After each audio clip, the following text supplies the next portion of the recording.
Assalamualaikum warahmatullahi wabarakatuh. Halo teman-teman semua. Kita mau bahas soal bagaimana memimpin tim di kondisi turbulen.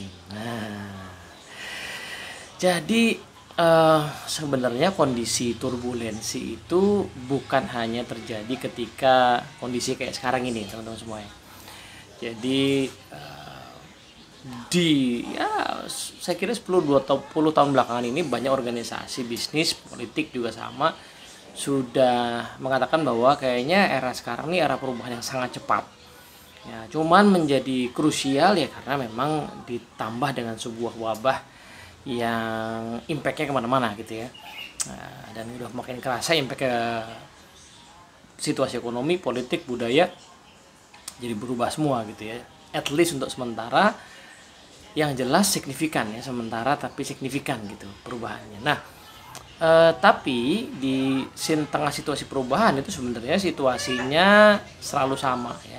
Ada orang-orang yang langsung cepat ngikutin perubahan, ada yang enggak juga gitu. Jadi karena memang manusia alamiahnya itu dalam perubahan ada fase-fasenya. Frank Covey punya sebuah change model yang kemudian kalau ditelusuri sebenarnya meneruskan tradisi-tradisi teori perubahan yang sudah ada sebelumnya ya.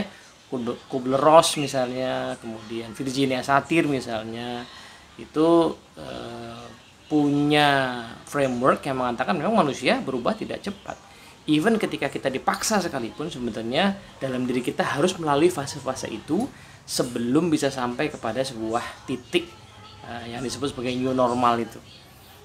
Apa aja tuh? Nah, dalam change modelnya Frank Covey itu ada 4 ya.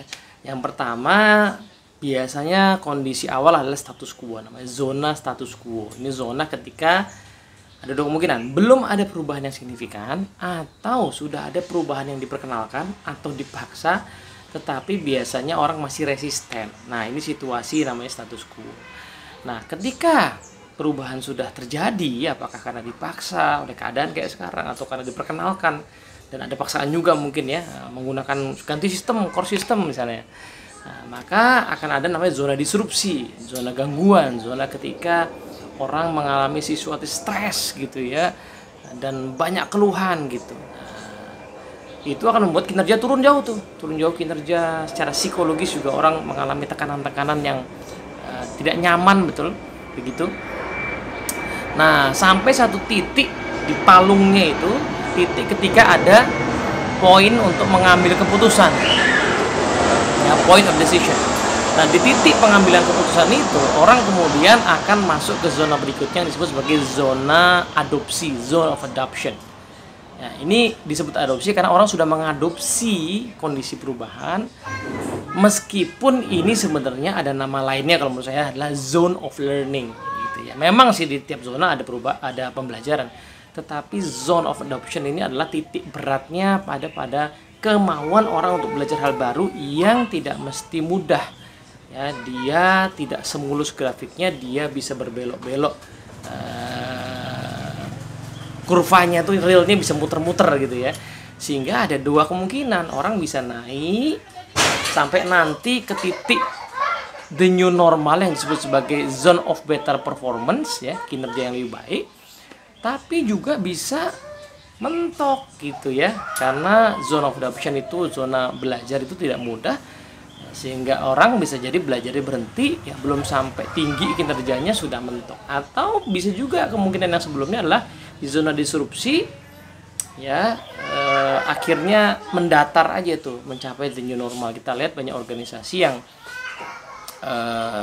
mengalami sebuah disrupsi dalam industrinya, masih hidup organisasi sampai sekarang, tapi kinerjanya sudah tidak pernah sama lagi atau mentok di situ-situ aja, atau ya industrinya berkembang jauh ya dia begitu-gitu aja gitu ya. Jadi ini sebenarnya zona yang sangat dinamis. Nah, menariknya sebenarnya 4 zona ini tidak hanya terjadi di lingkup yang besar, di lingkup yang kecil pun juga sama ya. Kita pun di tataran individu juga sama. Kita biasanya kalaupun ada ide baru ya tentang hidup sehat misalnya gitu ya, belajar online gitu misalnya, atau belajar teknologi, digitalisasi, itu biasanya kita status quo dulu.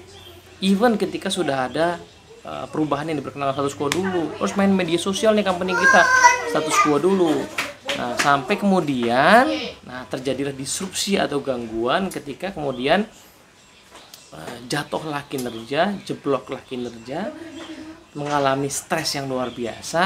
Nah, di titik nanti yang disebut sebagai point of decision, orang baru kemudian menerima keadaan ini dan berusaha untuk bisa belajar. Nah, kalau saya lihat kondisi sekarang sebenarnya di kondisi ya COVID-19 ini, kita mungkin sudah rasa-rasanya sudah tidak di zona status quo ya. Kayaknya sudah nggak ada orang yang udah nyata-nyata harus kerja dari rumah terus masih kerjanya nggak bener gitu ya. Kayaknya sih udah enggak lah ya. Kemungkinan saya lihat ada di dua possibility-nya. Kemungkinan pertama adalah di zona disrupsi.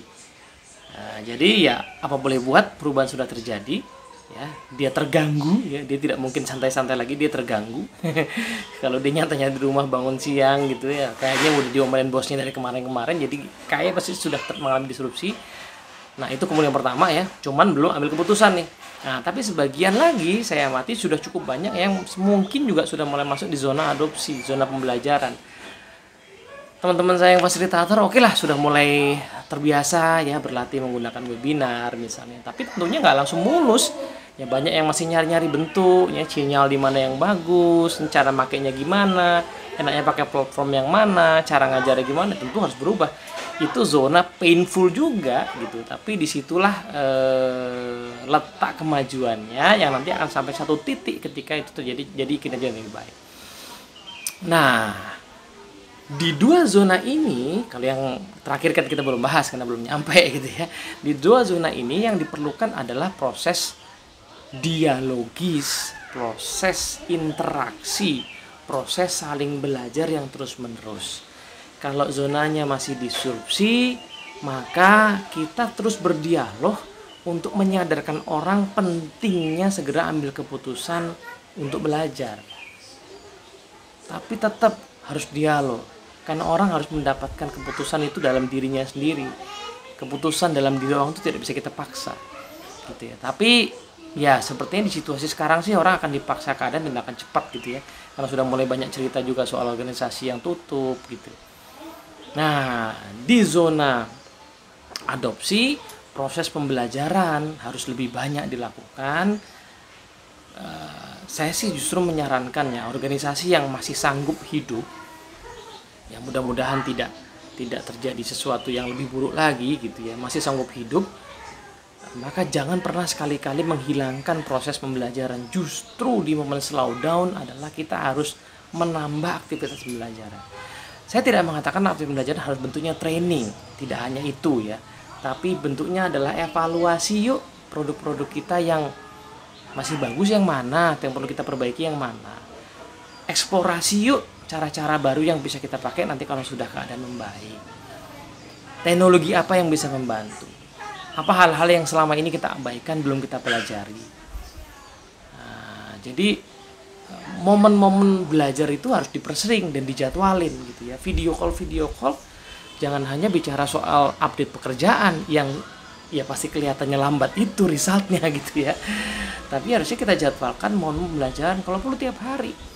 Ya, bentuknya bisa evaluasi, bentuknya bisa sharing session, bentuknya bisa riset penelitian dengan metode dengan keterbatasan sumber yang ada, nggak terbatas lah ya sekarang dengan internet banyak sekali sumber.